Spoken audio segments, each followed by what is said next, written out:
বাঙালি রান্নার নৈপুণ্যতায় আপনাদের স্বাগতম। আজ আপনাদের জন্য নিয়ে এসেছি পুঁটি মাছ দিয়ে বেগুনের রেসিপি। তাহলে চলুন শুরু করা যাক। প্রথমে চুলায় কড়াইটা বসিয়ে নেই।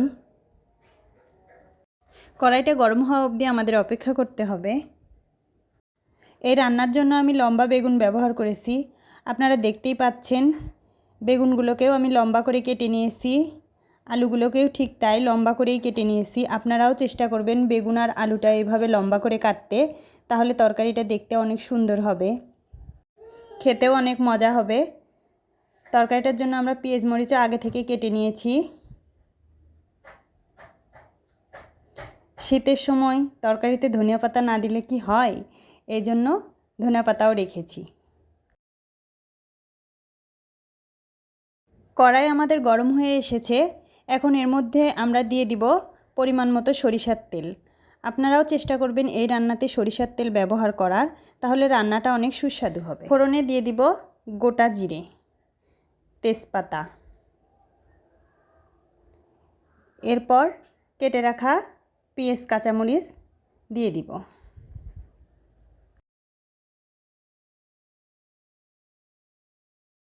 পেঁয়াজটাকে আমরা বেশি ভাজবো না, হালকা করে ভেজে নিব।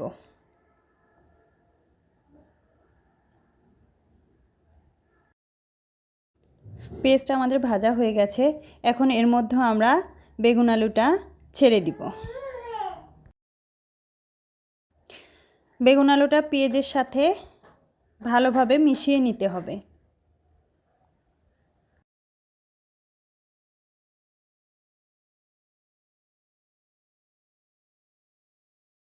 এখন এর মধ্যে দিয়ে দিব স্বাদমতো লবণ, পরিমাণ মতো হলুদ।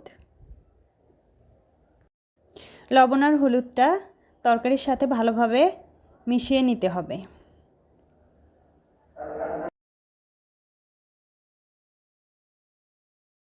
আগেই আমরা এখানে কোনো জল ব্যবহার করব না, কারণ ঢাকনা দিয়ে ঢেকে দিলে বেগুন থেকেই অনেক জল ওঠে। লবণ হলুদটা আমাদের বেগুনের সাথে মেশানো হয়ে গেছে। এখন আমরা ঢাকনা দিয়ে ঢেকে দিব।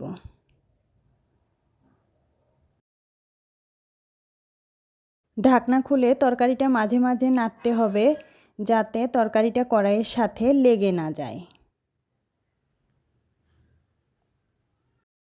তরকারিটা হালকা নেড়ে দিয়ে আবার ঢাকনা দিয়ে ঢেকে দিব বেগুনটা সিদ্ধ হওয়ার জন্য।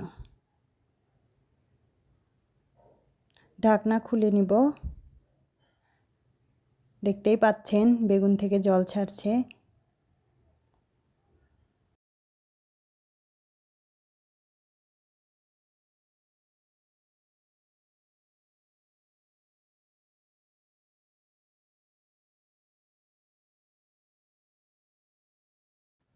বেগুনটাকে আমরা হালকা করে ভেজে নিব।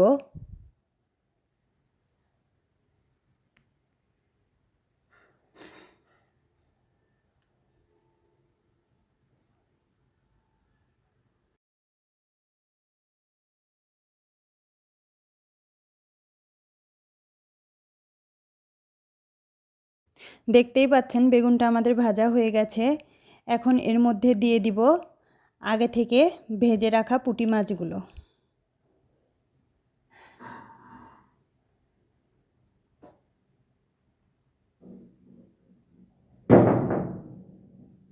পুঁটি মাছগুলো তরকারির সাথে ভালোভাবে মিশিয়ে নিব।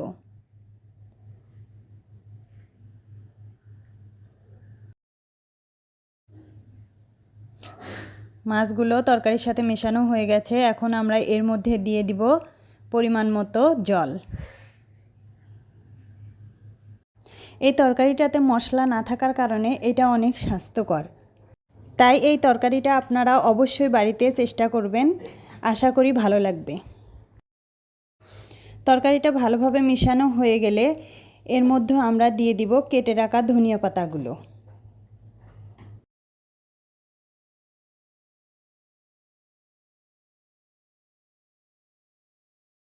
ধনিয়া পাতা দেওয়া হয়ে গেলে তরকারিটা আমাদের পুনরায় ঢাকনা দিয়ে ঢেকে দিতে হবে।